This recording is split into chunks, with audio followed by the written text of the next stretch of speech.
Hello dear students, good evening to all of you. बहुत बहुत स्वागत है आप सभी का आज की क्लास में। आज हम जीके का एक नया चैप्टर स्टार्ट करने वाले हैं जिसका नाम है icon and symbol of India. मतलब कि भारत के जो प्रतीक हैं, चिन्ह हैं, जो हमारे देश को रिप्रेजेंट करते हैं। जैसे हम बात कर दें कि हमारे देश का मतलब कि हमारे देश का राष्ट्रीय ध्वज कौन सा है, तो हम बता देते तिरंगा, नेशनल फ्लैग, है ना। अगर पूछ लिया जाए कि हमारे देश का नेशनल एनिमल क्या है, नेशनल बर्ड क्या है, नेशनल ट्री क्या है, तो इन चीजों को हम जानेंगे। जो चीजें हमारे देश को रिप्रेजेंट करती है, जो हमारे देश की पहचान है, उनके बारे में हम पढ़ेंगे। बहुत ही छोटा सा चैप्टर होगा, लेकिन इससे रिलेटेड हम बहुत सारे क्वेश्चंस करते जाएंगे। साथ ही जो इंपॉर्टेंट डेट्स हैं, जो भी नेशनल सिंबल्स हैं, उससे रिलेटेड उनको कवर कर लेंगे। बाकी अलग से जो इंपॉर्टेंट डेट्स है साल भर की, मतलब जनवरी से लेके दिसंबर तक, उनको हम एक बार अलग से आपको कवर करा देंगे, जिसमें इंपॉर्टेंट डेज ऑफ ईयर, मतलब जो साल भर के जो इंपॉर्टेंट डेज आते हैं, जैसे कि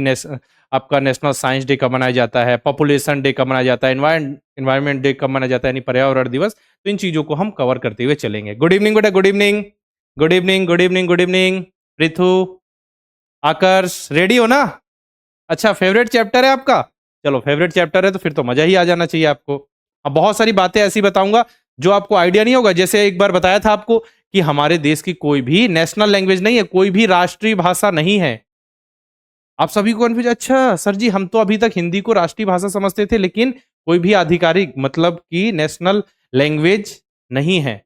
बस वो केवल ऑफिशियल लैंग्वेज है, जो भी कानूनी दस्तावेज काम काज होते हैं उसकी भाषा है हिंदी, और एडिशनल में इंग्लिश। ठीक है ना? चलो फिर, ये हमारा चैप्टर बेटा icons and symbol of India. एक क्वेश्चन आना 100% श्योर है, और आरएमएस और यूपी सैनिक स्कूल में एक से ज्यादा क्वेश्चन भी यहां पूछे जा सकते हैं। अच्छा, आपका फेवरेट चैप्टर है ये? ठीक है, चलो देखते हैं। एक क्वेश्चन तो आना फिक्स है। चलो अब हम अपने भारत देश की बात कर रहे हैं, तो हमारे देश का जो ऑफिशियल नेम है बेटा, हमारे देश का ऑफिशियल नेम क्या है? रिपब्लिक ऑफ इंडिया, भारत गणराज्य। याद रखिएगा, हमारे देश का ऑफिशियल नाम क्या है? रिपब्लिक ऑफ इंडिया, यानी कि भारत गणराज्य। और नेशनल फ्लैग क्या है? तो नेशनल फ्लैग है अपना तिरंगा, ट्राई कलर तिरंगा जिसे हम कहते हैं।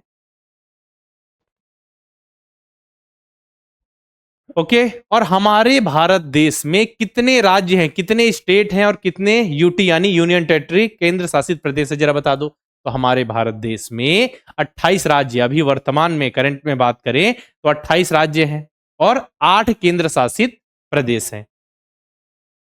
समझ में आ रहा है ना? हाँ, वो धीरे धीरे पहले 9 केंद्र शासित प्रदेश थे, फिर दमन और दीव और दादरा नगर हवेली को जोड़ दिया गया, और जम्मू कश्मीर को फिर से यूटी बनाया गया, लद्दाख को भी यूटी बनाया गया। इस तरीके से अभी अब करंट में बात करें तो 28 स्टेट है और 8 यूनियन टेरिटरी यानी केंद्र शासित प्रदेश है। अब इनके बारे में हम, कि जो स्टेट्स हैं उनकी कैपिटल क्या है, उनके चीफ मिनिस्टर कौन है, गवर्नर कौन है, तो इनके बारे में हम जब हम पॉलिटी वाला चैप्टर पढ़ेंगे वहां पे कवर करेंगे। और हमारे देश की राजधानी कैपिटल है न्यू दिल्ली, हमारे प्रदेश की। अब देखो, जियोग्राफी जब पढ़ेंगे तो देखो, उत्तर से लेकर दक्षिण तक, यानी नॉर्थ से साउथ तक, उत्तर से दक्षिण तक का भारत का एक्सपेंशन मतलब कि विस्तार, एक्सपेंशन की बात हो रही है, कितने किलोमीटर तक है। ईस्ट से वेस्ट भारत का एक्सपेंशन कितने किलोमीटर तक है, इनके बारे में बात करेंगे। मतलब बहुत कुछ हम करेंगे, नदियों के बारे में, ठीक है, जो वहां पे नेशनल हाईवे हैं उनके बारे में जब हम जियोग्राफी पढ़ेंगे। और पॉलिटी में, पॉलिटी से रिलेटेड चीजें करेंगे। मतलब हम जो भी चैप्टर पढ़ रहे हैं उसमें उससे रिलेटेड चीजें कंप्लीट करें, ताकि चीजें एक जगह रहे, आपको क्लियर पता चल जाए इस टॉपिक से रिलेटेड है, और आराम से कवर हो जाए। ठीक, पता है आप सभी को? बहुत बढ़िया, तो पता है तब तो और मजा आएगा पढ़ाने में। अब चलो, नेशनल फ्लैग क्या बेटा? हमारा नेशनल फ्लैग, राष्ट्रीय ध्वज है तिरंगा। क्या कहते हैं हम? तिरंगा। पता है ना सभी को? और इसकी आकृति कैसी है? इसकी आकृति बेटा कुछ ऐसी है, जरा देखो, आपको मैं बना के भी दिखा दूं। अच्छा, इसको व्हाइट कलर से बना दें? चलो बना देते हैं।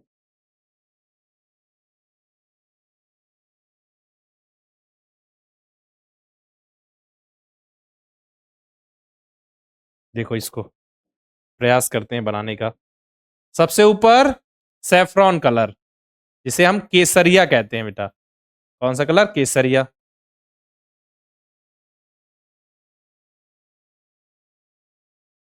रेक्टेंगल शेप में है ना, रेक्टेंगल पता ही है आपको, आयत। इसके बाद फिर बीच में व्हाइट कलर, अभी केवल आपको मैं ऊपर ऊपर से बना के दिखा दे रहा हूं, है ना। फिर नीचे वाली पट्टी ग्रीन कलर, ये है हमारा देश का राष्ट्रीय ध्वज, नेशनल फ्लैग, जिसे हम कहते हैं तिरंगा, ट्राई कलर। ठीक है, और बीच में है बेटा अशोक चक्र। अशोक चक्र में कितनी तीलियां हैं, कोई बता पाएगा?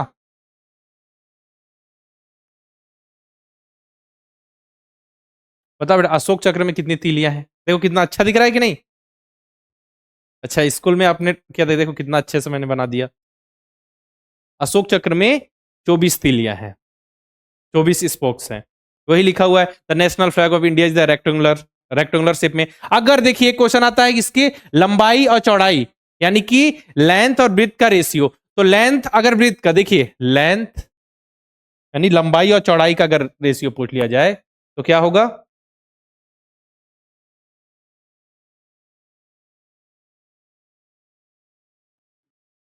क्या है? 3:2 है। लंबाई का चौड़ाई के साथ रेशियो 3:2। मान लो ये 3 है और ये 2 है। लेकिन अगर उल्टा पूछ लिया जाए, चौड़ाई का लंबाई के साथ रेशियो, जो एक बार पूछा जा चुका है सैनिक स्कूल में, तो 2:3 हो जाएगा। आपको तो पता ही है, इतना तो आप सभी को आता ही है। ठीक है, अगर पूछ लिया जाए कि हमारे नेशनल फ्लैग, जो फ्लैग है यानी राष्ट्रीय ध्वज है, उसकी आकृति कैसी है, तो आयताकार है। ओके, और ये 3 रंगों से मिलकर बना हुआ है, सेफ्रॉन यानी केसरिया, बीच में सफेद, और नीचे वाली पट्टी जो है वो है हरे रंग की। बीच में यहां पे देखो अशोक चक्र है। ये अशोक चक्र कहां से लिया गया है? नेशनल एम्ब्लेम, अशोक का जो सिंह स्तंभ है ना, लायन कैपिटल ऑफ अशोक, वहां से ही अशोक चक्र लिया गया, जिसमें 24 तीलियां, और ये 24 तीलियां 24 घंटे का प्रतीक है। निरंतर गति, कंटिन्यूअस जो गति हो रही है उसका प्रतीक है। ठीक, चलो याद रखिएगा इतनी चीजें। अब आगे बढ़ते हैं। अब इसमें जो अलग अलग कलर है बेटा, जैसे कि ये केसरिया एंड सेफ्रॉन है, फिर व्हाइट है, फिर ग्रीन है, तो ये कलर किस चीजों को रिप्रेजेंट करते हैं? आपके मन में सवाल तो आता होगा, क्या रिप्रेजेंट कर रहे हैं, कुछ तो इनका मतलब होगा। जी हाँ, बिल्कुल। देखो, जो केसरिया रंग है वो करेज एंड सेक्रीफाइस यानी साहस और बलिदान का प्रतीक है। केसरिया किस जो कलर है वो किसका? करेज एंड सेक्रीफाइस, साहस और बलिदान, बहादुरी का प्रतीक है। और जो सफेद कलर है वो पीस एंड प्योरिटी, मतलब शांति और पवित्रता का प्रतीक है, याद रखिएगा। और जो हरा कलर है बेटा वो फर्टिलिटी एंड ग्रोथ, उर्वरता, विकास, समृद्धि का प्रतीक है। तो तीनों अलग अलग चीजों को रिप्रेजेंट कर रहे हैं, तीनों कलर याद रखिए। केसरिया courage and sacrifice, white peace and purity, and green fertility and growth. Paper में डायरेक्ट क्वेश्चन आता है बेटा। और अशोक चक्र में 24 तीलियां होती है, आपको पता है। और ये 24 तीलियां होती है, इनका कलर कौन सा होता है? ये होता है नेवी ब्लू, यानी कि गहरा नीला कलर होता है। ओके, और यहां पे लिखा हुआ 22 जुलाई 1947 को अपनाया गया। तो देखिए, कॉन्स्टिट्यूशन असेंबली के द्वारा, मतलब संविधान सभा के द्वारा इसे नेशनल फ्लैग के रूप में 22 जुलाई 1947, 22 मार्च 1947 को अडॉप्ट किया गया। नोट कर लो कॉपी में जल्दी से, वापस से रिवाइज करा दूंगा। 3 कलर, तीनों कलर अलग अलग चीजें रिप्रेजेंट कर रहे हैं। ओके, और लंबाई और चौड़ाई का रेशियो बता दिया 3:2, और चौड़ाई और लंबाई का रेशियो 2:3।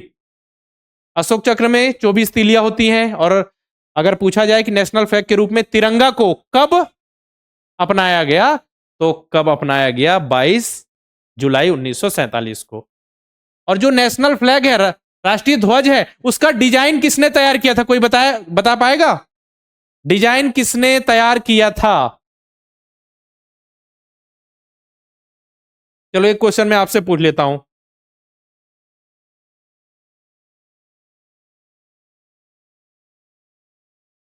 नहीं, वो पहले था बेटा, जिसमें बीच में चरखा बना हुआ था, लेकिन जो एडॉप्ट किया गया, जिसे अपनाया गया संविधान सभा के द्वारा, पिंगली वेंकैया। हाँ बिल्कुल बेटा, बिल्कुल सही है सर, पिंगली वेंकैया द्वारा। हाँ ठीक, रविन्द्रनाथ टैगोर ने बेटा, पिंगली वेंकैया के द्वारा जो राष्ट्रीय ध्वज है, नेशनल फ्लैग का डिजाइन तैयार किया गया था। ठीक।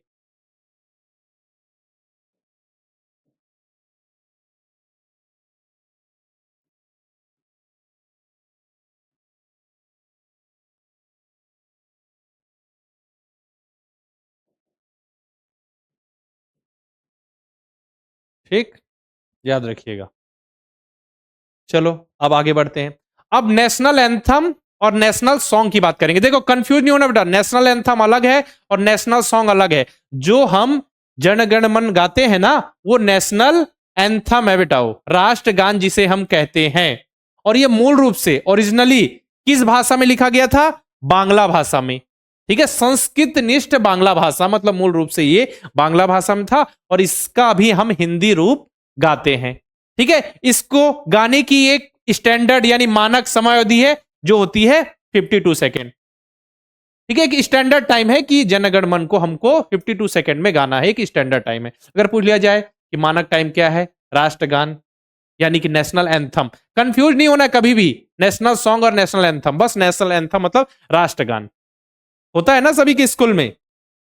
ठीक है, और इसे अडॉप्ट किया गया, मतलब कि संविधान सभा के द्वारा अपनाया गया 24 जनवरी 1950 को, और 26 जनवरी 1950 से संविधान लागू हो गया पूरे देश में।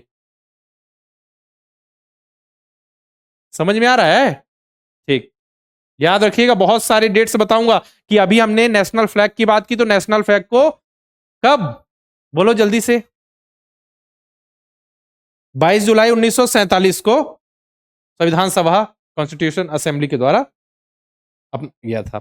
और राष्ट्रगान अगर पूछ लिया जाए कि राष्ट्रगान जो जनगण मन है, उसका पहली बार सार्वजनिक स्तर पर गायन कब हुआ था? तो हुआ था 27 दिसंबर 1911, 27 दिसंबर 1911 को जो इंडियन नेशनल कांग्रेस का जो सेशन हुआ था, कोलकाता सेशन, यानी कि कलकत्ता अधिवेशन में गाया गया था। मतलब रविन्द्रनाथ टैगोर जी के द्वारा और उनके साथ स्टूडेंट्स का एक ग्रुप था, उनके द्वारा 27 दिसंबर 1911 को पहली बार गायन किया गया था, याद रखिएगा। और अगर आपसे पूछ लिया जाए इसकी रचना, इनके ऑथर कौन है, इसके द्वारा लिखा गया, तो जो है राष्ट्रगान जो है वो रविंद्रनाथ टैगोर जी के द्वारा लिखा गया। याद रखिएगा, अगर आपसे पूछ लिया जाए कि नेशनल एंथम के रचयिता कौन है, ऑथर कौन है, तो रविंद्रनाथ टैगोर जी हैं। नेशनल सॉन्ग से कंफ्यूजन नहीं लेकर आना है हमको, नेशनल सॉन्ग अलग है, नेशनल एंथम यानी राष्ट्रगान की अभी हम बात कर रहे हैं। क्लियर है? ठीक है, रविंद्रनाथ टैगोर जी। चलिए फिर अब आगे बढ़ते हैं। अब हम बात करेंगे नेशनल एम्ब्लेम यानी कि राष्ट्रीय प्रतीक। देखिए, ये जो हम नेशनल एम्ब्लेम यानी राष्ट्रीय प्रतीक की बात करते हैं ना,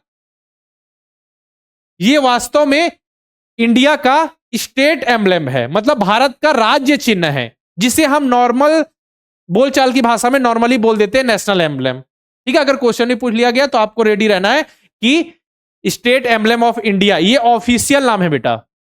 जो अशोक का शीर्ष स्तंभ है ना, लायन कैपिटल ऑफ अशोका, कहां से लिया गया है? सारनाथ, उत्तर प्रदेश के वाराणसी के सारनाथ से जो अशोक के द्वारा बनाया गया स्तंभ है, वहां से लिया गया है हमारे देश का जो राजकीय चिन्ह है, यानी स्टेट एम्ब्लेम ऑफ इंडिया, या जिसे हम नेशनल एम्ब्लेम भी कह देते हैं, लॉयन कैपिटल ऑफ अशोक।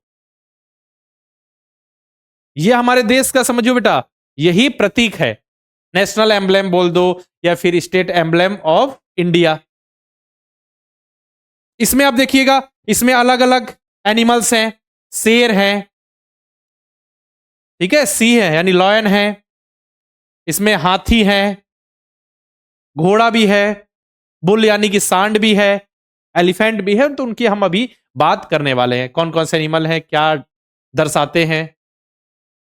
जो हमारा ये समझिए कि लायन कैपिटल ऑफ अशोक है, जो हमारा नेशनल एम्ब्लेम है, ठीक है ना, वो किस चीज को दर्शाता है, क्या चीज रिप्रेजेंट करता है? वो करेज, ठीक है, पावर, प्राइड, कॉन्फिडेंस, ये लिखा हुआ देखो बेटा।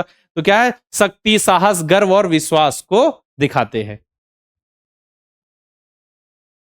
और सम्राट अशोक के द्वारा जो ये सारनाथ में शीश स्तंभ बनाया गया था, ठीक है। तो उन्होंने मुख्य रूप से बौद्ध धर्म से वो प्रभावित थे, तो उसके इर्द गिर्द चीजें बनवाई थी। तो जो यहाँ पे बीच में आपको यह उपचक्र दिख रहा है, वो धर्म नीति का चक्र था, निरंतर गति का चक्र था। ठीक है। तो ये जो इतने को हमारा राष्ट्रीय प्रतीक नेशनल माना गया। इसी में नीचे में नेशनल मोटो यानी कि राष्ट्रीय ध्येय वाक्य जो है उसे गया यहां पे नीचे में सत्यमेव जयते लिखा हुआ दिखेगा आपको। समझ में आ गया। और इसे कब अपनाया गया था? 26 जनवरी 1950। इस दिन हम रिपब्लिक डे के रूप में सेलिब्रेट करते हैं, यानी कि गणतंत्र दिवस के रूप में मनाते हैं, जब से हमारा संविधान लागू हुआ था।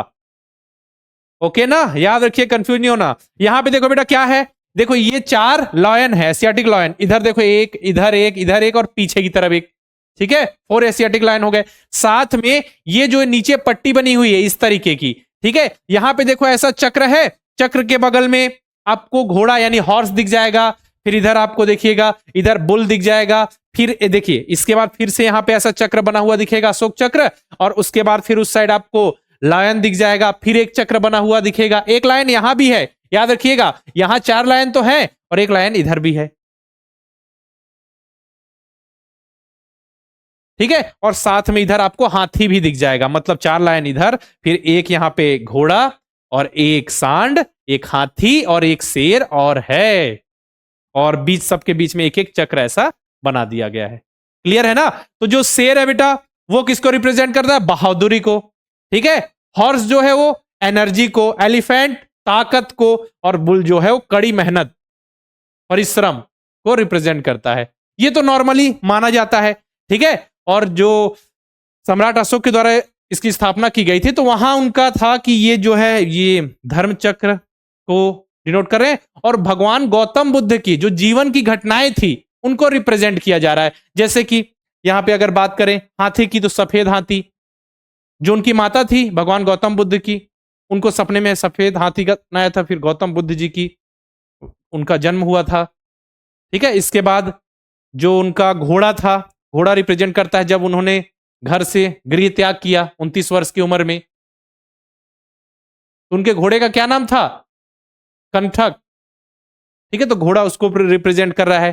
फिर उन्होंने धर्मचक्र परिवर्तन सारनाथ में उपदेश दिया, उसको रिप्रेजेंट कर रहा है, मतलब ये भगवान गौतम बुद्ध से भी रिलेटेड है। ठीक है ना, याद रखिएगा। इसे कब अपनाया गया है? 26 जनवरी 1950, याद रखिएगा। और जो 24 चक्र होते हैं अशोक चक्र में, जो पता है ना अशोक चक्र में टोटल 24 तीलियां होती हैं, 24 तीलियां, स्पोक्स कह देते हैं जिसे।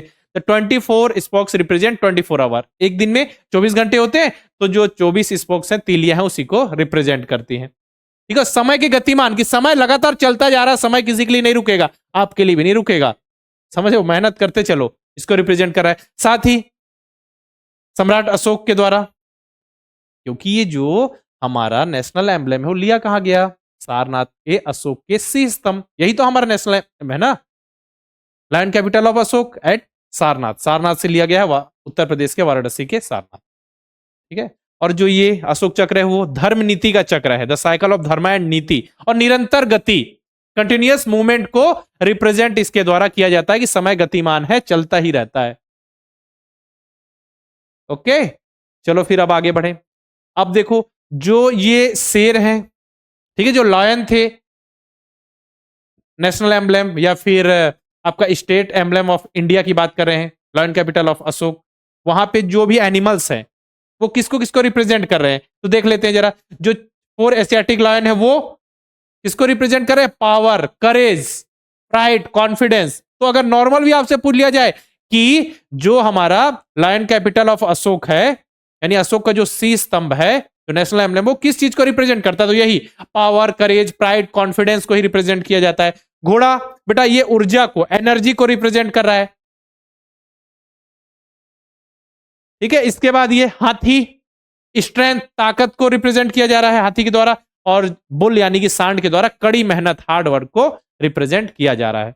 और मैंने बताया कि सम्राट अशोक ने जब इसकी स्थापना की थी, जब ये बनाया था, तो वहां पे जो पट्टी में जो अलग से आपको एनिमल्स दिख रहे हैं, उन्होंने अलग चीजें इसमें रिप्रेजेंट की कि भगवान गौतम बुद्ध की, जीवन से रिलेटेड जो मुख्य घटनाएं हैं उनके साथ ये अलग अलग एनिमल्स को, जानवरों को उन्होंने जोड़ा, जैसा कि मैंने आपको बताया।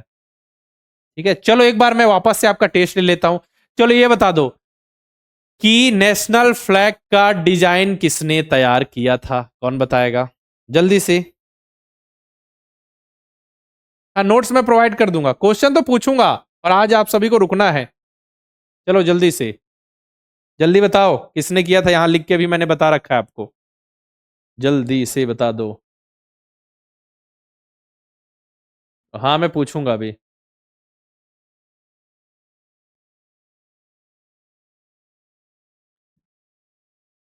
ओके, पिंगली वेंकैया। अब बता दो को कि नेशनल जो एंथम है यानी कि राष्ट्रगान है उसके रचयिता कौन है, उसके लेखक कौन है, उसके ऑथर कौन है, कुछ भी पूछ लिया जाए तो कौन है। बंकिम चंद्र चटर्जी नहीं, रविंद्रनाथ टैगोर जी। अच्छा एक फैक्ट और याद कर लो कि अगर आपसे पूछ लिया जाए कि रविंद्रनाथ टैगोर जी को नोबेल पुरस्कार मिला है, जी हाँ उनको नोबेल पुरस्कार मिला है, उनकी रचना गीतांजलि के लिए, साहित्य के क्षेत्र में उनको नोबेल पुरस्कार दिया गया था, उनकी रचना गीतांजलि के लिए, याद रखना ठीक है।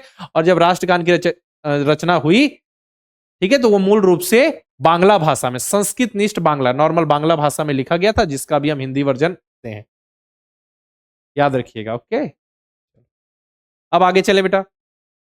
नेशनल मोटो यानी कि राष्ट्रीय आदर्श वाक्य या ध्येय वाक्य जिसे कहा जाता है, जो लायन कैपिटल ऑफ अशोक है उसके नीचे में ये लिखा हुआ बेटा, सत्यमेव जयते। ये भी समझ लीजिए कि ये नेशनल एम्ब्लम या फिर जो स्टेट एम्ब्लम ऑफ इंडिया है उसका इंटीग्रल पार्ट है, मतलब उसका अभिन्न अंग है, उसके बिना मतलब समझो ये जो अपना नेशनल एम्ब्लम है वो अधूरा है, इसके बिना नेशनल मोटो लिखे बिना ये अधूरा है, मतलब सब कुछ मिलकर ये हमारा नेशनल एम्ब्लम बन रहा है। ओके, और जो ये सत्यमेव जयते लिखा गया है किस लिपि में लिखा गया है, कल बताया हिंदी में लिखा हुआ है, तो ये किसका ना, देवनागरी लिपि में, देवनागरी स्क्रिप्ट में लिखा हुआ है। और इसमें लिखा क्या हुआ है, लिखा हुआ है बताओ, सत्यमेव जयते।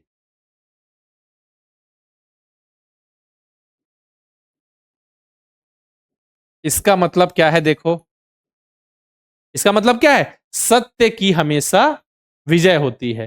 ठीक है, ठीक है, ट्रूथ एलोन ट्रिम्फ, ये बोला गया, सत्य की हमेशा विजय होती है, केवल सत्य विजय, इसका अर्थ है।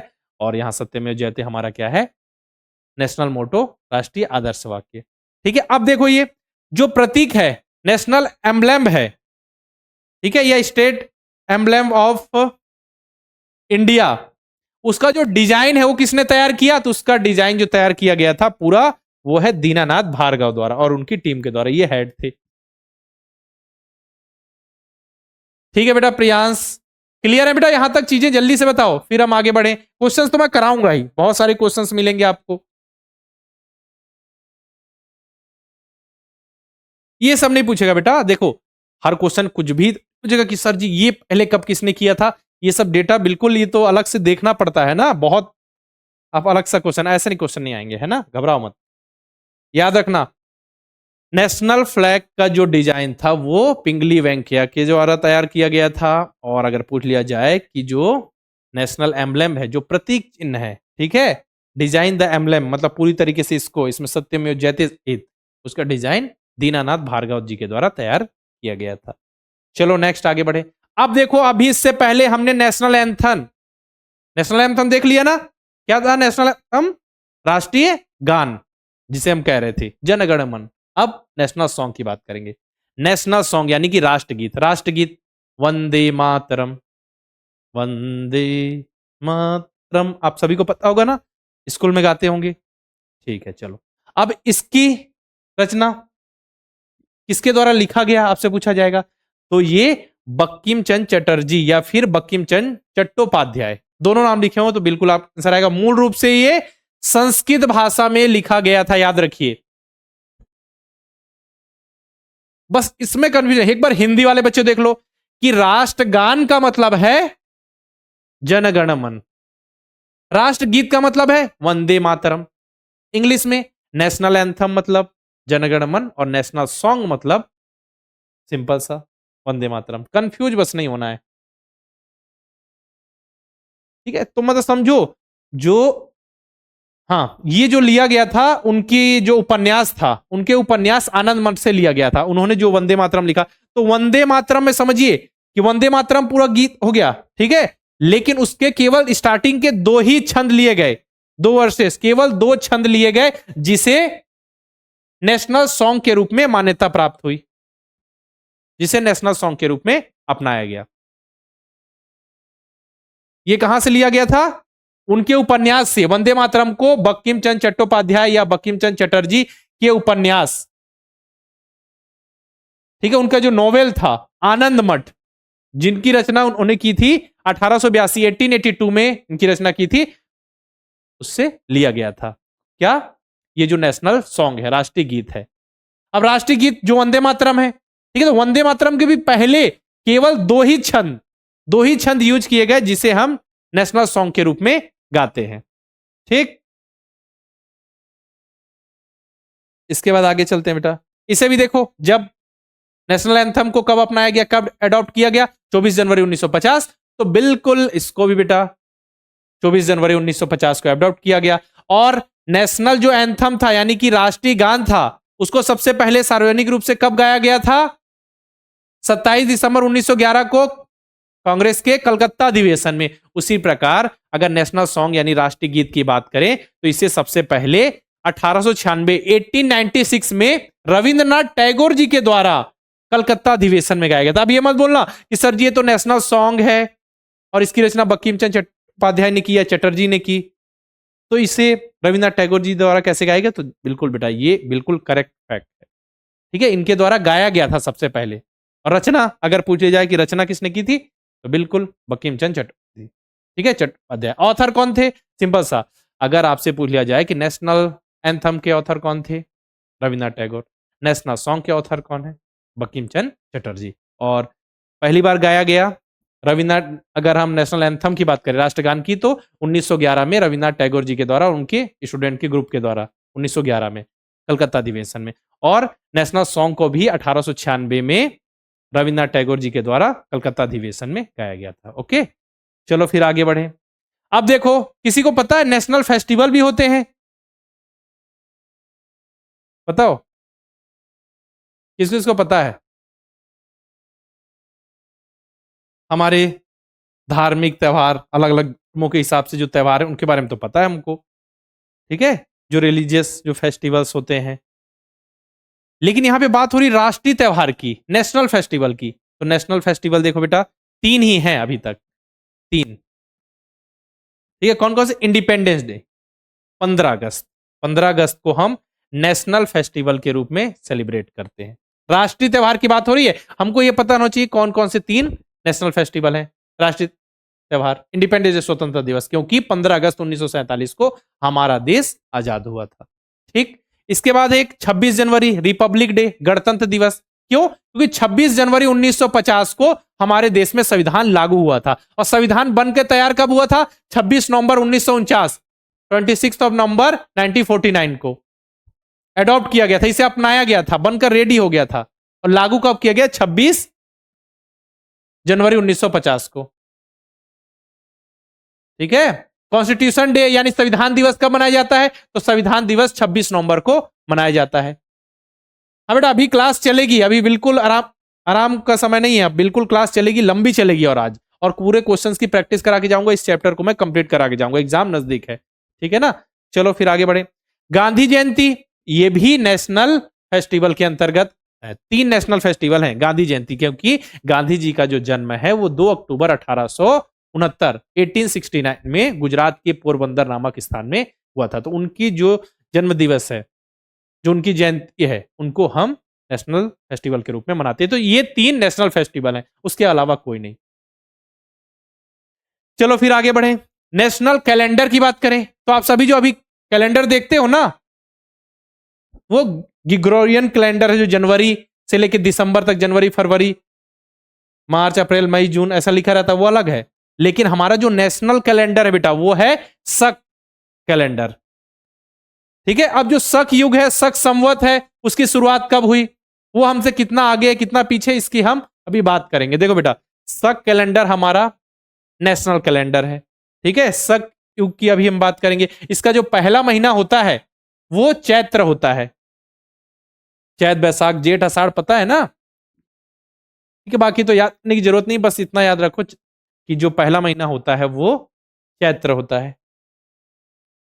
अब इसे जो नेशनल कैलेंडर के रूप में कब एडॉप्ट किया गया? आप देखिए 1957 की बात है, 22 मार्च 1957, मतलब कि भारत सरकार के द्वारा इसे भारत सरकार के द्वारा नेशनल कैलेंडर के रूप में अपनाया गया, भारत सरकार के द्वारा।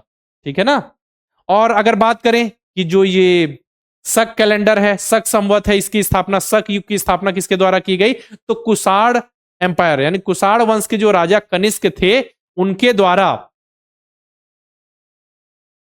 उनके द्वारा 78 कॉमन इरा, ठीक है, 78 ईस्वी में शक युग की स्थापना की गई। उन्होंने बताया कि आज से शक युग स्टार्ट हो रहा है। तो अगर अभी भी बात करें, देखो एक जीरो हमारा समझो एक बेस पॉइंट है, जीरो। तो उन्होंने स्थापना की कॉमन इरा, मतलब कि जो नॉर्मल 1 2 3 4 ऐसे चल रहा है ना, तो उन्होंने 78 ईस्वी कॉमन इरा में स्थापना की शक युग की, और ये सूर्य पर आधारित है। ठीक है, सूर्य पर, बेस्ड ऑन सन।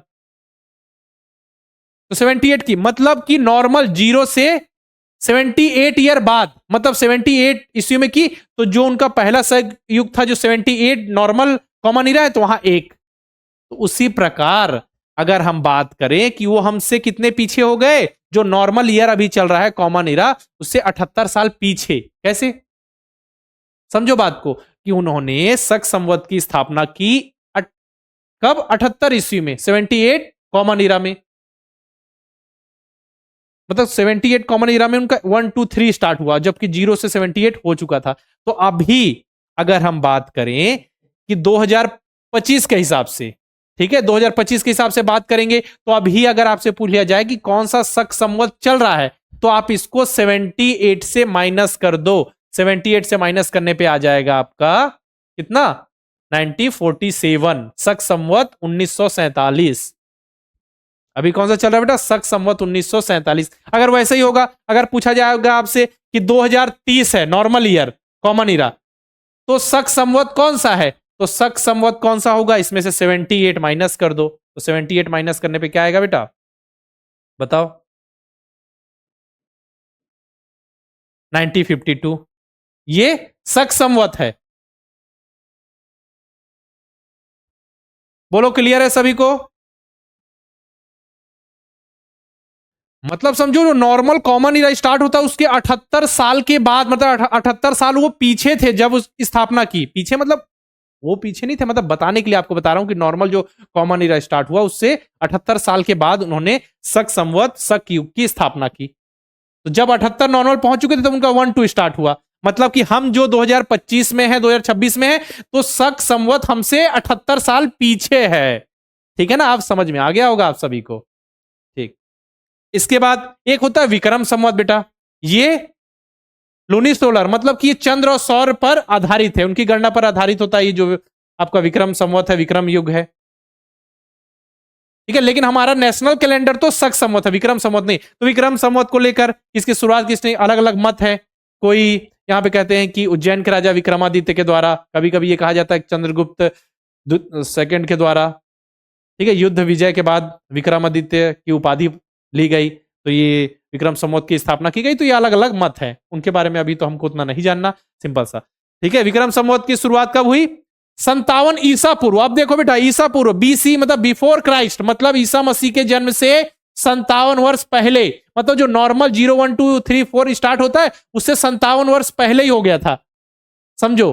तो कहने का मतलब अब अगर विक्रम संवत कौन सा चल रहा है पूछा जाएगा, जैसे मान लो अभी 2025 है, 2000 अगर 25 है, तो विक्रम संवत कौन सा होगा? इसमें आप 57 ईयर ऐड कर दो, तो 57 ईयर ऐड करने पे आ जाएगा 2082। ये विक्रम संवत है।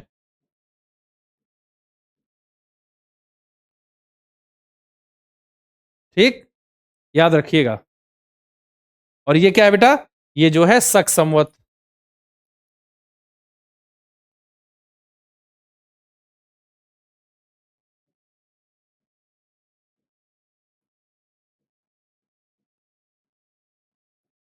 देखो आपसे अगर कोई ईयर दिया जाए, पूछ लिया जाए अभी कौन सा शक संवत है, तो आप 78 ईयर माइनस कर देना, कॉपी में नोट कर लो। अगर विक्रम संवत पूछा जाए तो आप 57 ईयर जोड़ देना। क्यों? क्योंकि विक्रम संवत की स्थापना तो ईसा मसीह के जन्म के 57 ईयर पहले ही हो चुकी थी, मतलब वो जीरो से भी पहले था, मतलब जो अभी ईयर चला उससे 57 साल वो पहले हैं, आगे हैं, मतलब समझो हमसे। तो 57 साल आगे मतलब कि 2025 से 57 साल कर दो, 2082 विक्रम संवत। अगर पूछ लिया जाए 2032 है, मान लो 2032, तो विक्रम संवत कौन सा है, तो इसमें 57 ऐड कर दो आप, तो आ जाएगा 2089। ये हो जाएगा विक्रम संवत। बोलो क्लियर है जल्दी से, फिर मैं आगे बढ़ूं। गुड। क्या याद रखोगे कि हमारा नेशनल कैलेंडर है शक संवत, नेशनल कैलेंडर शक संवत, और इसे अडॉप्ट भारत सरकार के द्वारा अपनाया गया 22 मार्च 1957 को। और फिर शक संवत कौन सा चल रहा है अभी पूछा जाए, तो शक संवत अभी आपको क्या करना, जो भी ईयर चलता रहेगा करंट में, जो कॉमन ईयर है उसमें से माइनस कर दो 78, तो आ जाएगा शक संवत। अगर आपको विक्रम संवत जानना है तो जो भी ईयर करंट में चल रहा है उसमें 57 ऐड कर दो। चलो ओके, अब आगे बढ़े बेटा। नेशनल फ्रूट क्या है? नेशनल फ्रूट यानी राष्ट्रीय फल, तो राष्ट्रीय फल है आम। आम को किसको किसको पसंद है जरा बता दो एक बार।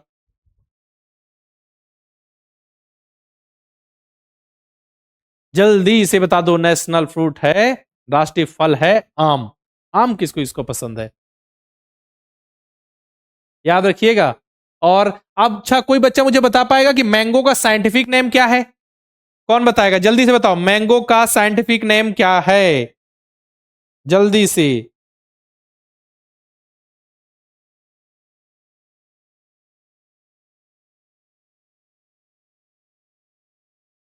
जल्दी जल्दी बोलो जल्दी।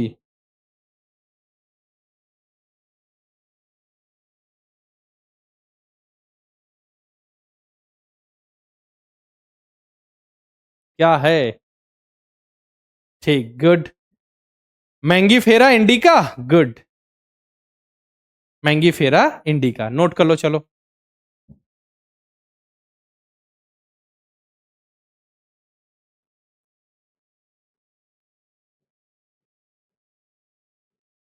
ठीक है, जो जरूरत होगा, वैसे सबके साइंटिफिक नेम को सबको आपको बताना जरूरी थोड़ी है, नहीं। ठीक है, मैंगी फेरा इंडिका। अब एक बच्चा पूछ रहा है, अभी देखो पूरी क्लास लगभग 50% से ज्यादा हो गई है, बच्चा पूछ रहा है सर जी चैप्टर का नाम क्या है? बेटा symbol and icon of India. ठीक, नेक्स्ट। नेशनल रिवर, राष्ट्रीय नदी की बात हो रही है, राष्ट्रीय नदी क्या है बताओ, राष्ट्रीय नदी कौन सी? गंगा नदी। अच्छा, गंगा नदी का ओरिजिन कहां से होता है, कोई बच्चा बता पाएगा मुझे, उद्गम स्थल। रिलीज डेट नहीं पूछा जाएगा बेटा, इतना जिसका भी पूछा जा सकता है जो लेटेस्ट में है वो मैं आपको बता दूंगा। हाँ, गंगा नदी को भारत की राष्ट्रीय नदी, नेशनल रिवर कहा जाता है। गंगोत्री ग्लेशियर, हाँ ठीक है, बहुत बढ़िया बेटा। अच्छा, गंगोत्री ग्लेशियर है कहां, अब बता दो।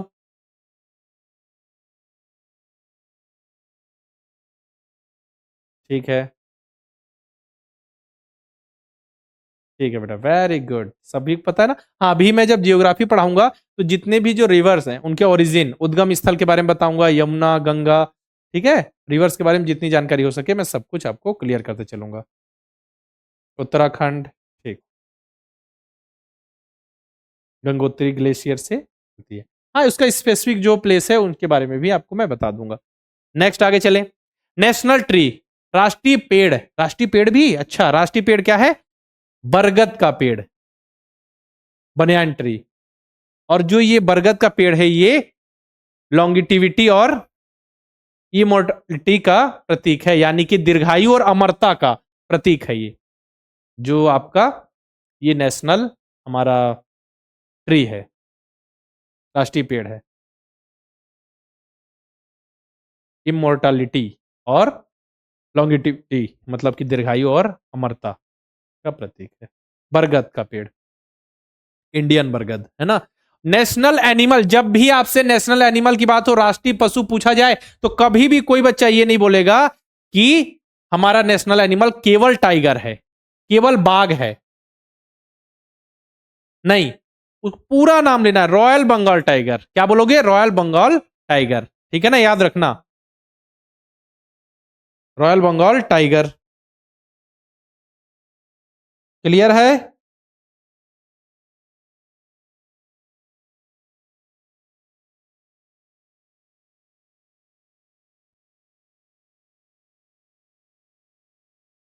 चलो जल्दी से बता दो मेरे को। कोई बता पाएगा कि रॉयल बंगाल टाइगर का साइंटिफिक नेम क्या है, यानी कि वैज्ञानिक नाम क्या है? क्या है? Panthera tigris tigris. ठीक है, साइंटिफिक नेम।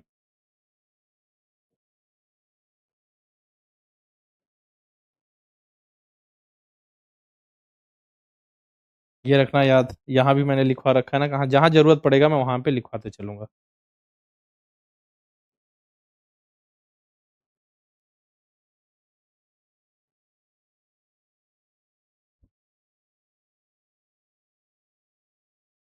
ठीक, पैंथेरा टिग्रिस टिग्रिस। चलो इसके बाद है नेशनल एक्वेटिक एनिमल, मतलब कि राष्ट्रीय जलीय पशु कौन सा है? तो राष्ट्रीय जलीय पशु है गंगा नदी डॉल्फिन। गंगा नदी डॉल्फिन, गंगा नदी की जो डॉल्फिन है उनको हम नेशनल एक्वेटिक एनिमल, राष्ट्रीय जलीय पशु कहते हैं। ठीक, इसके बाद फिर देखें, चलो अब नेशनल बर्ड की बात हो रही है। नेशनल बर्ड यानी कि राष्ट्रीय पक्षी। अच्छा ये बताइए आप सभी, ये किसको इसको पता है कि हमारे देश का नेशनल स्पोर्ट है या नहीं, राष्ट्रीय खेल है कुछ है या नहीं? बताओ जल्दी से। सुना है कभी कि हमारे देश का ये राष्ट्रीय खेल है? बताओ जल्दी से एक बार, फिर मैं आपको मैं बहुत अच्छा फैक्ट बताऊंगा कि हमारे देश का राष्ट्रीय खेल है या नहीं।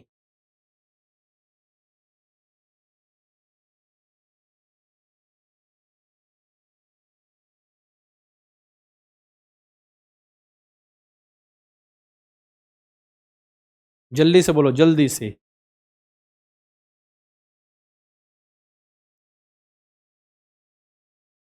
हॉकी है? नहीं बेटा, कोई भी आधिकारिक तौर पे कोई भी घोषणा ऐसी नहीं हो ऑफिशियली कि हमारे देश का कोई भी नेशनल स्पोर्ट, ऐसी कोई भी आधिकारिक घोषणा नहीं है। साथ ही कोई भी नेशनल लैंग्वेज भी नहीं है। हाँ, अभी मैं बताऊंगा कि किस तरीके से अगर क्वेश्चन आ गया तो कैसे करोगे। ठीक है, तो नेशनल बर्ड क्या है बेटा? पीकॉक, यानी कि मोर। इसके बाद है इंडियन करेंसी, ये तो पता ही होगा सभी को, इंडियन करेंसी यानी भारतीय मुद्रा, रुपया, रुपीस हमारी इंडियन करेंसी है, और उसका सिंबल आप देख सकते हो, ये है सिंबल है इंडियन करेंसी का। ठीक है, भारतीय रुपये के मतलब इंडियन रूपी जो है उसके सिंबल के रूप में ये रुपीस को, ये सिंबल को अपनाया गया। और हमारा जो भारतीय मुद्रा है, इंडियन करेंसी है, वो है रुपीस या रुपया, और इसे भारत सरकार के द्वारा 15 जुलाई 2010 को स्वीकार किया गया था, एक्सेप्ट किया गया था। इतना सिंपल तो बता ही दोगे, इंडियन करेंसी, भारतीय मुद्रा। इसके बाद है नेशनल हेरिटेज एनिमल। देखो अभी national animal royal Bengal tiger, ठीक है, जिसका scientific name Panthera tigris tigris. राष्ट्रीय विरासत पशु, विरासत पशु क्या होता है? Heritage animal. देखिए बेटा, हेरिटेज एनिमल ऐसा है कि जो हमारी संस्कृति, सभ्यता, प्राचीन परंपराओं से जुड़ा हुआ है, जो हमारे देश की पहचान है, जिसके संरक्षण में सरकार योगदान देगा, इनकी बात की गई। नेशनल हेरिटेज मतलब इनको संरक्षित करके रखना है, जो हमारी विरासत की पहचान है, इन्हीं को कहा जा रहा है नेशनल हेरिटेज एनिमल। तो नेशनल हेरिटेज एनिमल पूछा जाए तो वो है इंडियन एलिफेंट, मतलब भारतीय हाथी। और इस हाथी को नेशनल हेरिटेज एनिमल के रूप में कब एक्सेप्ट किया गया था, कब इसे अडॉप्ट किया गया भारत सरकार के द्वारा? तो 22 अक्टूबर 2010। ठीक है, और एक्वेटिक एनिमल इससे पहले हमने देखा, मतलब कि एक्वेटिक एनिमल तो हमको पता है कि गंगा रिवर डॉल्फिन है, ये हमने देख लिया। इधर गया, हाँ, गंगा नदी डॉल्फिन एक्वेटिक एनिमल।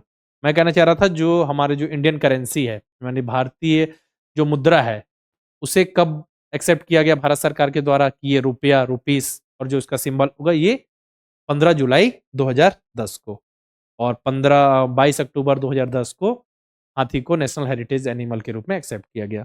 नेक्स्ट इसके बाद नेशनल फ्लावर, राष्ट्रीय फूल कमल है, याद रखना। गुलाब नहीं है ना, रोज नहीं है, कंफ्यूज नहीं होना, कुछ बच्चे रोज वाले हैं कि रोज, कमल है, जानते हो ना सभी। इसके बाद है, अब ये बता दो राष्ट्रीय प्रतिज्ञा किसको किसको याद है, स्कूल में बोली जाती है, चलो जल्दी से बोलो, जल्दी से बोल दो बेटा, जल्दी से बोल दो।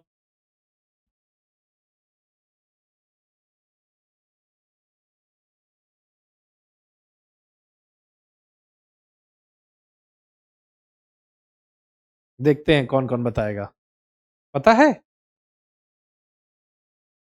क्या बोलते हो? भारत हमारा देश है और हम सब भारतीय भाई बहन है। हाँ यही बेटा, ठीक है, राष्ट्रीय प्रतिज्ञा है, इसे निष्ठा की शपथ, ओथ ऑफ एलिगेंस इसे कहा जाता है, और इसे मूल रूप से तेलुगु भाषा में लिखा गया था, और इसे लिखा किसने था, तो रिटन बाई पीवी सुब्बा राव, पीवी सुब्बा राव द्वारा ये लिखा गया था, जो हमारा नेशनल फ्लैग है, राष्ट्रीय प्रतिज्ञा है। हाँ स्कूल में बोलते हो ना, अच्छा एक बच्चे ने लिख भी दिया, कहां से कॉपी कर लिए बेटा? कहां से कॉपी कर लिए? भारत हमारा देश है, हम सब भारतवासी भाई बहन हैं, बिल्कुल बिल्कुल बेटा सही है। होती है ना आपके स्कूल में भी नेशनल फ्लैग, यानी कि राष्ट्रीय जो प्रतिज्ञा है। इसके बाद है, इसकी शुरुआत कब हुई, जैसे यहां शुरुआत लिखा है 26 जनवरी 1965 से इसकी शुरुआत हुई, कहने का मतलब जितने भी जो नेशनल लेवल पे जो स्कूल्स हैं, ठीक है, वहां पे इसकी शुरुआत की बात हो रही है, राष्ट्रीय प्रतिज्ञा नेशनल प्लेज की, है ना, इसकी शुरुआत हुई 26 जनवरी 1965 1965 से। इंग्लिश में होता है, किसी की स्कूल में इंग्लिश में होता है, कहीं हिंदी में होता है, और इसकी रिटर्न मतलब किसके द्वारा लिखा गया, ये written by PV Subbarao. Next है इंडियन वार मेमोरियल, जो देखिए ये आपको दिख रहा होगा, ठीक से दिख रहा है कि नहीं, ये इंडिया गेट है बेटा।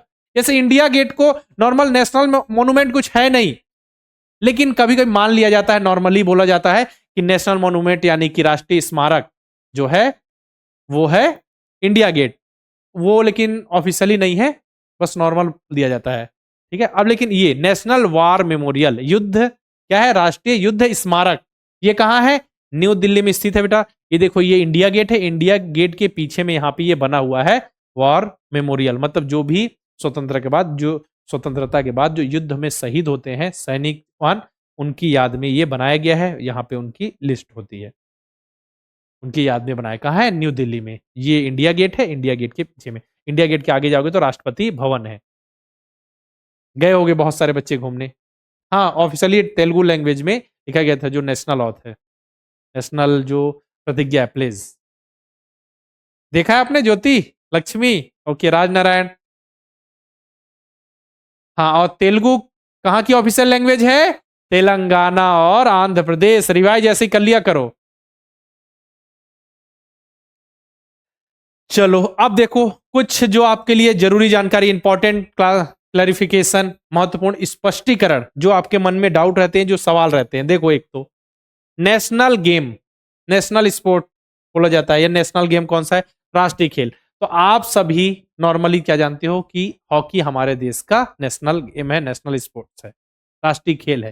लेकिन बेटा ऐसी कोई भी आधिकारिक राष्ट्रीय खेल नेशनल गेम नहीं है इंडिया का, है ना। नॉर्मली हम हॉकी करते थे, अगर क्वेश्चन आ गया और उसमें हॉकी का ऑप्शन दिख रहा है तो आप उसी पे टिक करोगे, लेकिन इनमें से कोई नहीं है तो उस पर टिक करना पड़ेगा। मतलब कहने का मतलब ये है कि आधिकारिक तौर पर ऑफिशियली इंडिया का कोई भी नेशनल गेम नहीं है, नेशनल स्पोर्ट नहीं है। इसके बाद है नेशनल लैंग्वेज, तो आपको मैं बता चुका हूं कि भारत की कोई भी नेशनल लैंग्वेज राष्ट्रीय भाषा नहीं है, बस ऑफिशियली लैंग्वेज है, जिसमें हम काम काज जो भी ऑफिशियल डॉक्यूमेंट्स हैं उनकी भाषा है हिंदी, और साथ में एडिशनल में इंग्लिश, ठीक है। साथ ही नेशनल वेजिटेबल कोई नहीं है, ठीक है। बताओ तो राष्ट्रीय सब्जी क्या है, तो कोई कद्दू का नाम लेता है, कोई बैंगन का नाम लेता है, कोई आलू का नाम लेता है, तो कोई भी राष्ट्रीय सब्जी नहीं है। जनरली बोल दिया जाता है कि हमारे जो नेशनल वेजिटेबल यानी राष्ट्रीय सब्जी कद्दू है, लेकिन है नहीं कुछ, ठीक है। नेशनल रेप्टाइल यानी कि जो सिर्फ जो सड़क सड़क के चलते हैं, तो किंग कोबरा को कहा जाता है नॉर्मली कि वो हमारा नेशनल रेप्टाइल है, लेकिन ऑफिशियली कोई भी यहाँ पे डेटा नहीं है, ऑफिशियली रूप से यहाँ पे घोषणा नहीं की गई है, ठीक है। और देखो आप बताओ नेशनल मिठाई आप सभी किसको बोलते हो, चलो जल्दी से बताओ तो, नेशनल मिठाई आप किसे कहते हो? नेशनल मिठाई, नेशनल स्वीट, राष्ट्रीय मिठाई। तो आप बोलोगे सर जी रसगुल्ला है नेशनल स्वीट, कोई बच्चा बोलेगा नहीं सर जी जलेबी है। जलेबी को नॉर्मली मान लिया जाता है, लेकिन ऑफिशियली कोई भी डेटा नहीं है, याद रखना। ठीक है, नॉर्मली देखो बेटा, हम नॉर्मली बोलते हैं तो क्या है, नेशनल स्पोर्ट के रूप में हॉकी को कंसीडर कर देते हैं नॉर्मल, लेकिन ये ऑफिशियली कोई भी यहाँ पे जानकारी नहीं है। लैंग्वेज कुछ नहीं। ठीक है, इसके बाद ये अगर नेशनल वेजिटेबल देखें तो कद्दू नॉर्मली हम बोल देते हैं, लेकिन है नहीं कुछ ऑफिशियली। Reptile king cobra. ठीक है, राष्ट्रीय मिठाई जलेबी रसगुल्ला कहीं कहीं पे। ये तो ध्यान रखना कि कैसे ऑप्शंस आ रहे हैं, उस हिसाब से आपको आंसर लगाना है। ठीक, चलो फिर अब क्वेश्चंस की बारी है। रेडी हो सभी, जल्दी से बताओ। कॉन्सेप्ट हो गया, बहुत सारी बातें मैंने बता दी, सभी डेट्स याद होनी चाहिए। बहुत सारी डेट्स बताई हैं, कब किसको अडॉप्ट किया गया, कब किसको अपनाया गया। ठीक है, राष्ट्रीय ध्वज को कब अपनाया गया, डिजाइन किसने तैयार किया, किसका साइंटिफिक नेम क्या है, बहुत सारी बातें बताई हैं, याद रखना। चलो, हमारे राष्ट्रीय ध्वज में कितनी तीलियां हैं, पहले तो बता दो कि हमारा राष्ट्रीय ध्वज कौन सा है। नेशनल फ्लैग है तिरंगा, उसमें कितनी तीलियां, कितने स्पोक्स हैं, तो उसमें है 24। अशोक चक्र में हमारा जो नेशनल फ्लैग है, राष्ट्रीय ध्वज है, उसमें बीच में जो व्हाइट कलर है वहां पे अशोक चक्र है, जिसमें 24 तीलियां हैं, जो 24 घंटे को रिप्रेजेंट कर रही हैं, और वो धर्म चक्र को रिप्रेजेंट करते हैं, साथ ही गति, निरंतर गति को भी यहाँ पे रिप्रेजेंट किया जाता है। तो 24 ए आंसर आ गया। Next question number second, the national emblem is taken from the lion capital of Ashoka at. Bharat का राष्ट्रीय चिन्ह, राष्ट्रीय चिन्ह, या फिर मैंने आपको बताया बेटा, क्या बताया, स्टेट एम्बलम ऑफ इंडिया, ये ऑफिशियल नाम है, लेकिन हम उसको जनरल बोल देते हैं नेशनल एम्बलम, यानी कि राष्ट्रीय प्रतीक, पर यह है राज चिन्ह कहा जाता है उसे। ठीक है, भारत का राज चिन्ह है, ये ऑफिशियल नाम है। कंफ्यूज नहीं होना, इसीलिए मैं क्लियर लिखवा दे रहा हूं, इसे भारत का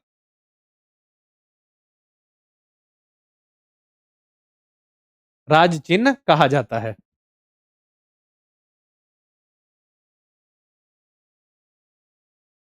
ठीक, सारनाथ कहाँ है, सारनाथ बता दिया, उत्तर प्रदेश के वाराणसी के सारनाथ में स्थित है। चलो, इसके बाद what is the national heritage animal of India. Bharat की राष्ट्रीय धरोहर पशु का क्या नाम है, अब कौन बताएगा मुझे, और इसे कब अपनाया गया था, अडॉप्ट किया गया था भारत सरकार के द्वारा, कब यह घोषणा की गई थी कि जो हाथी होगा वो हमारा नेशनल हेरिटेज एनिमल होगा, राष्ट्रीय धरोहर पशु होगा, बताइए। अच्छा, मैंने तो आंसर भी बता दिया आपको कि हमारे देश का नेशनल हेरिटेज एनिमल क्या है, हाथी है। ठीक है, और इसकी जो भारत सरकार के द्वारा किया गया 22 अक्टूबर 2010। किसको किसको याद था ये, जरा देखें हम, याद था ना, 21 नहीं बेटा, 22 अक्टूबर 2000। देखो, बहुत तेज बच्चे हो आप सभी तो। ठीक है, next question number 4, who compose the national song of India. अब चलो जल्दी से बता दो, भारत के राष्ट्रीय गीत के रचयिता कौन हैं, यह पूछ दिया जाए, who was the writer of, who is the writer of. ठीक है, ऐसा भी पूछ लिया जाए तो भी आंसर तो वही आना है। क्या आएगा, राष्ट्रीय गीत, नेशनल सॉन्ग, नेशनल सॉन्ग मतलब वंदे मातरम। वंदे मातरम के रचयिता कौन है, वंदे मातरम के रचयिता है बंकिम चंद्र चटर्जी, या फिर बंकिम चंद्र चट्टोपाध्याय। और इसे कॉन्स्टिट्यूट जो असेंबली है, कॉन्स्टिट्यूएंट असेंबली यानी कि संविधान सभा के द्वारा 24 जनवरी 1950 को एडॉप्ट किया गया था। और साथ ही उसी प्रकार जो नेशनल अपना एंथम है, यानी कि जनगण मन है, जिसे हम राष्ट्रीय गान कहते हैं, उसे भी एडॉप्ट कब किया गया, 24 जनवरी 1950 को। और उसके रचयिता कौन थे, उसको किसने कंपोज किया था, ऑथर कौन थे, रविंद्रनाथ टैगोर जी। ठीक है, अच्छा ये बता दो मुझे कि जो हमारा राष्ट्रीय गीत है, नेशनल सॉन्ग है, वो कौन से नोवेल से लिया गया है, वो बंकिम चंद्र चटर्जी के नोवेल जिसका नाम था आनंद मठ।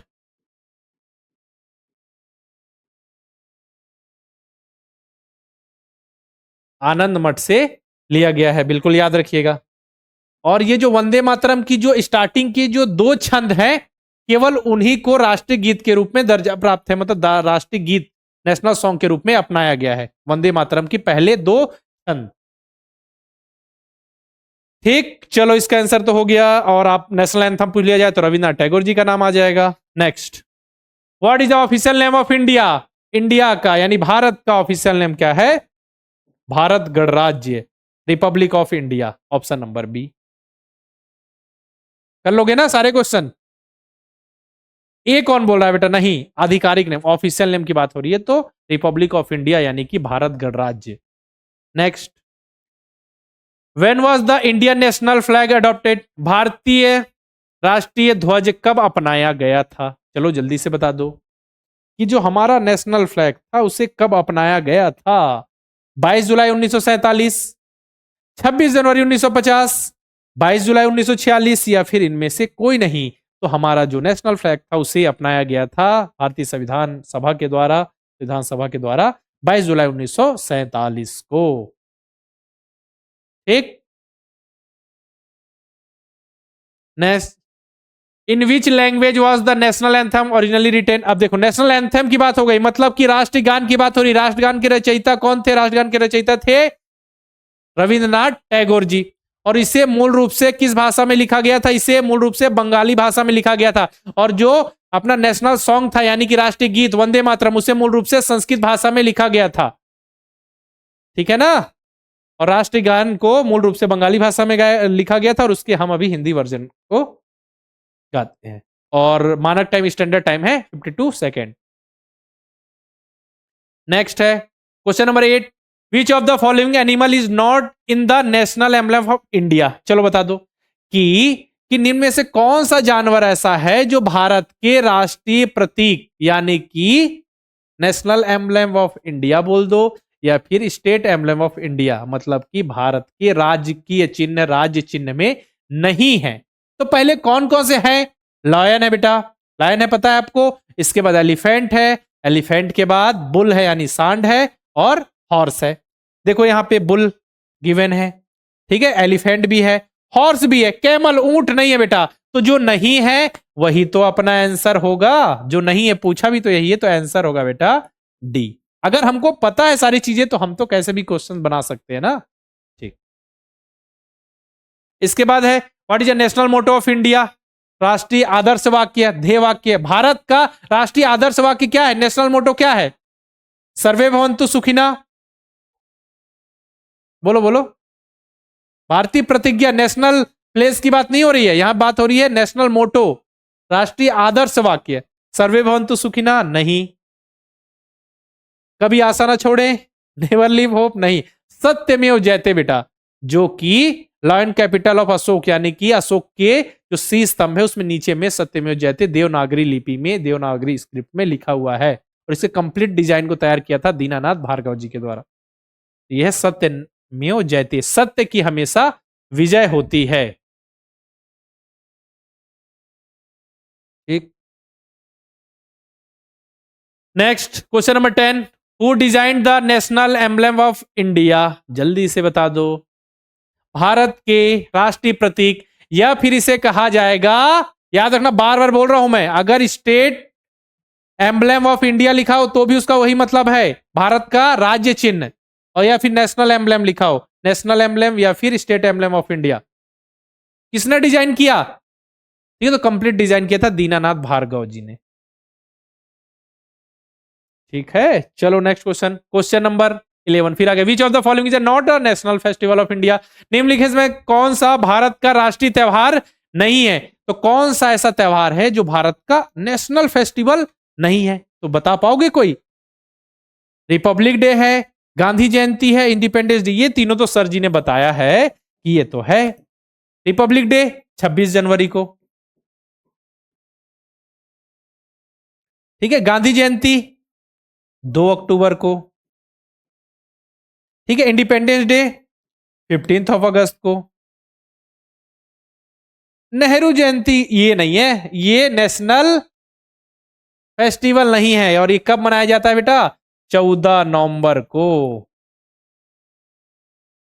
किस रूप में? चिल्ड्रंस डे, बाल दिवस के रूप में। ठीक है, याद रखो। हाँ, ये क्वेश्चन भी पूछा जा सकता है कि चाचा नेहरू के जन्म दिवस को हम किस रूप में मनाते हैं? तो बाल दिवस, चिल्ड्रन डे के रूप में मनाते हैं। स्कूल में चॉकलेट्स मिलती है कि नहीं बताओ? है ना, हम लोग जब स्कूल में थे तो हमको तो जब बाल दिवस होता था, चिल्ड्रंस डे, उस दिन टीचर्स चॉकलेट, बिल्कुल चॉकलेट देते थे, मिठाइयां देते थे। आप सभी को भी मिलेंगी, है ना? हाँ, उस दिन अगर क्लास करोगे तो उस दिन सबको चॉकलेट दी जाएंगी। नहीं देते, अंश बोल रहे हैं मुझे नहीं मिल रही। चलो बेटा, इस बार दिलवा देंगे आपको, है ना? Question number 12, which of the following is the national calendar of India? निम्नलिखित में से कौन सा भारत का राष्ट्रीय कैलेंडर है? तो भारत का राष्ट्रीय कैलेंडर कौन सा है? शक कैलेंडर, ग्रिगोरियन कैलेंडर, जो ग्रिगोरियन कैलेंडर होता है जिसमें जनवरी, फरवरी, मार्च, अप्रैल, दिसंबर तक होता है, वो होता है। ठीक है, और फिर जो हमारा राष्ट्रीय कैलेंडर है ये है शक कैलेंडर। शक संवत की स्थापना हुई थी 78 एडी, या कॉमन इरा बोल दो जिसको, मतलब कि ईसा मसीह के जन्म के 78 ईयर के बाद, मतलब कि जो शक संवत है वो हमसे अभी जो हमारा करंट ईयर है उससे 78 साल पीछे है। जब भी हमको शक संवत निकालना हो तो जो भी ईयर चला उसमें से 78 माइनस कर दोगे। और इसकी स्थापना कुषाण वंश के राजा कनिष्क के द्वारा की गई थी। क्लियर है? चलो जल्दी से बताओ बेटा। अब मुझे ये बता दो कि नेशनल कैलेंडर को कब अपनाया गया? कोई अब इसका आंसर जो बच्चा देगा तभी मैं मानूंगा कि उनको अच्छे से चीजें याद है। जल्दी बताओ बेटा।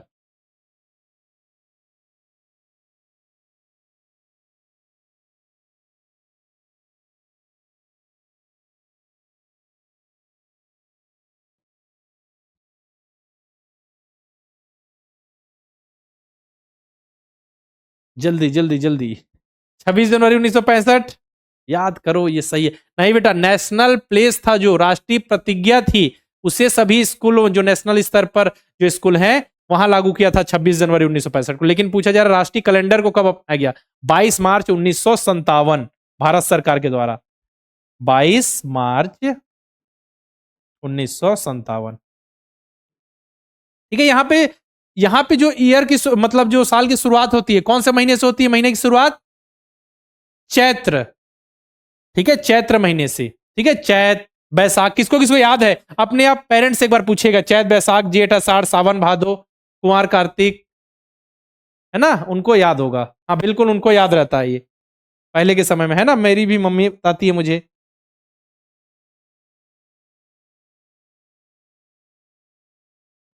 अगहन पूस माघ फागुन, चैत बैसाख जेठ आषाढ़ सावन भादो, इसके बाद कुंवर कार्तिक, फिर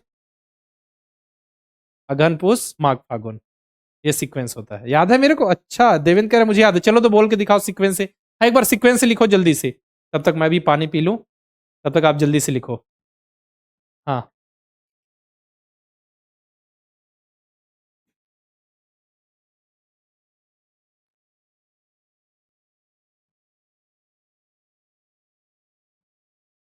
सर आपके बेटे कौन है? हम्म, जो शक कैलेंडर है उसमें महीने की शुरुआत होती है चैत्र से। ठीक है, चैत्र के बाद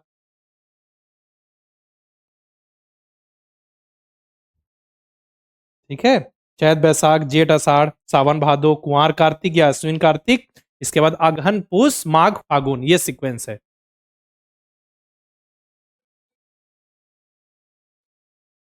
बैसाख, चैत बैसाख जेठ आषाढ़। चलो इसको तो मैं आपको जब नोट्स प्रोवाइड करूंगा तो मैं दे दूंगा। इसके बाद है question number 13, the national anthem of India was संग फर्स्ट टाइम इन। बताओ, भारत का जो राष्ट्रगान था, नेशनल सॉन्ग की बात नहीं हो रही है, नेशनल एंथम की बात हो रही है। ठीक है, नेशनल एंथम को पहली बार कब गाया गया था, कहां? तो नेशनल एंथम को पहली बार 1911 में, 1911 में कलकत्ता अधिवेशन में रविन्द्रनाथ टैगोर और विद्यार्थियों के एक समूह के द्वारा गाया गया था। Option number B. और अगर पूछ लिया जाए कि नेशनल सॉन्ग को पहली बार कब गाया गया था, तो 1896 में, 1896 में रविन्द्रनाथ टैगोर जी के द्वारा कलकत्ता अधिवेशन में ही गाया गया था। हाँ, कांग्रेस के कोलकाता सेशन में। ठीक, चलो next question number 14, national flag of India is written originally in which language? चलो जल्दी से। भारत का जो राष्ट्रीय प्रतिज्ञा है मूल रूप से किस भाषा में लिखा गया है? भारत की राष्ट्रीय प्रतिज्ञा यानी कि नेशनल प्लेस की बात हो रही है। नेशनल प्लेस है क्या, जरा बता दो जल्दी से। भारत हमारा देश है और हम सब भारतीय भाई बहन हैं, है ना, बोला जाता है। ये क्या है, नेशनल प्लेस है बेटा। और इसे मूल रूप से तेलुगु भाषा में लिखा गया था। और लिखा किसके द्वारा गया था? लिखा गया था पी सुब्बा राव। किसको इसको याद है? हाँ जल्दी से बताओ, पी सुब्बा राव। हिंदी नहीं बेटा, हिंदी नहीं, तेलुगु। राष्ट्रगान यानी कि नेशनल एंथम को ओरिजिनली किस भाषा में लिखा गया था? बंगाली। और नेशनल सॉन्ग यानी कि नेशनल आपका राष्ट्रीय गीत की बात हो तो उसे जो ओरिजिनली मूल रूप से संस्कृत में।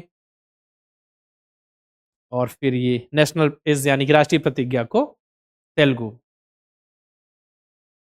और लिखा किसने था जल्दी से बताओ, अभी सभी बच्चों ने आंसर नहीं दिया। हाँ, पीवी सुब्बा राव। पीवी सुब्बा राव। ठीक, चलो हो गया। Question number 15, who design the present national flag of India? देखो भारत का जो वर्तमान में राष्ट्रीय ध्वज है, नेशनल फ्लैग है, उसका जो डिजाइन है किसने तैयार किया था? उसको किसने डिजाइन किया था? तो उसका जो डिजाइन तैयार किया था वो किया था पिंगली वेंकैया ने। याद रखना, पिंगली वेंकैया जी ने। मजा आ रहा है आज की क्लास में? तो सबको मजा आ रहा होगा, आई होप बहुत ही ज्यादा मजा आ रहा होगा। बहुत सारी चीजें सीख रहे हो आप, बहुत कुछ आपने जाना और बहुत सारे क्वेश्चंस अच्छे से कर लिए, बहुत सारी डेट्स भी याद हो गया। आज मजा आ गया होगा, मुझे पता है सभी बच्चों को। 16, question number 16, what does white colour in the Indian national flag represent? भारतीय राष्ट्रीय ध्वज में श्वेत रंग किसको निरूपित करता है? देखिए 3 कलर है, पहले सेफ्रॉन, केसरिया, बीच में व्हाइट, फिर ग्रीन। तो जो केसरिया रंग होता है बेटा, जो सेफ्रॉन कलर होता है वो करेज एंड सेक्रीफाइस, मतलब साहस और बलिदान को रिप्रेजेंट करता है। और जो व्हाइट कलर होता है वो पीस एंड प्योरिटी यानी कि शांति और पवित्रता को। और जो आपका ग्रीन कलर होता है वो फर्टिलिटी एंड ग्रोथ, मतलब कि उर्वरता, विकास, समृद्धि को रिप्रेजेंट करता है। और हमसे पूछा क्या गया है? White colour. तो व्हाइट कलर किसको रिप्रेजेंट करता है बेटा? Peace and purity. और जो बीच में अशोक चक्र होता है उसका कलर कौन सा होता है? जल्दी से बता दो। जो हमारा नेशनल फ्लैग है उसमें अशोक चक्र है जिसमें 24 तीलियां हैं, 24 स्पोक्स हैं, उसका कलर क्या है? उसका कलर कोई बता पाएगा?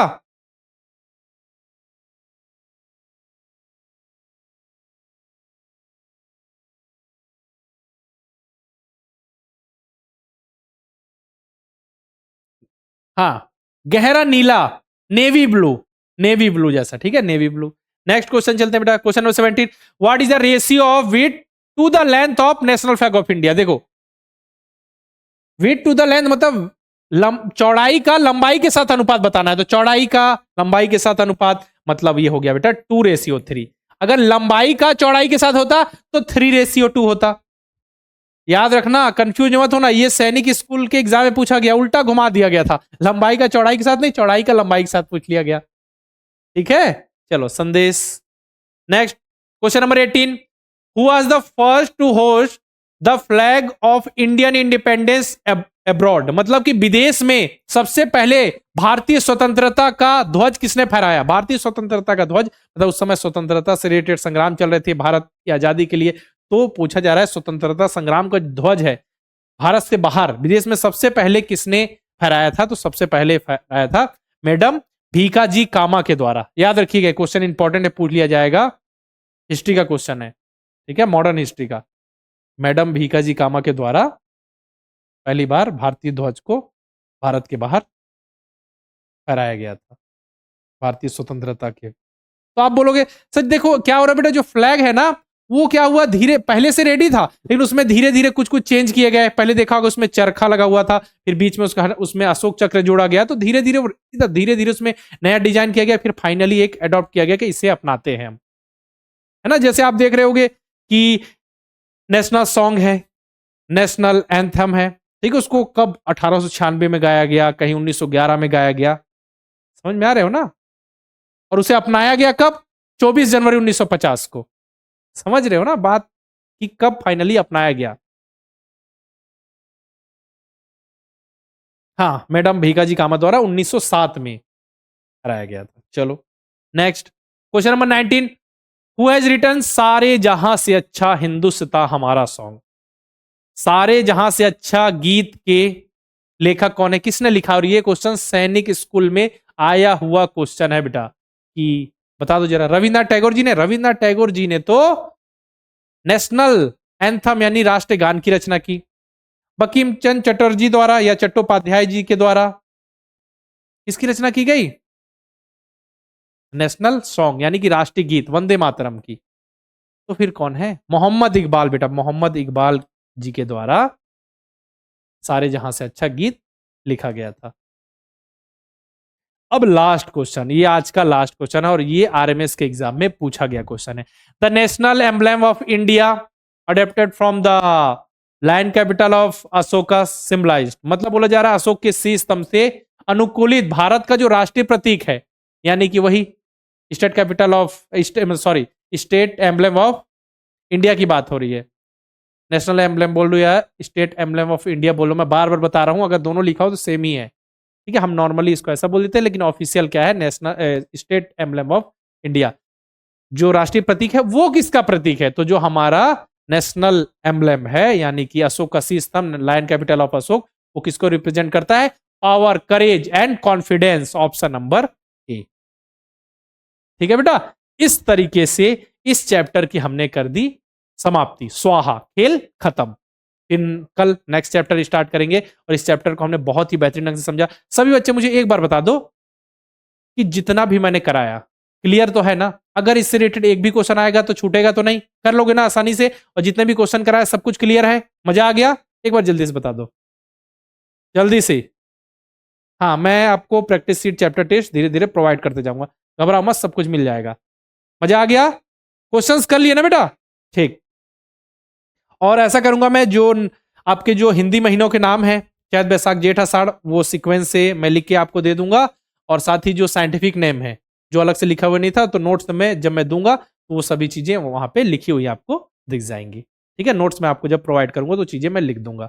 बाकी आज की क्लास में रखते हैं इतना ही। अच्छे से पढ़ना, मेहनत करना, और फिर मिलेंगे हम नेक्स्ट क्लास में। तब तक के लिए अलविदा, जय हिंद।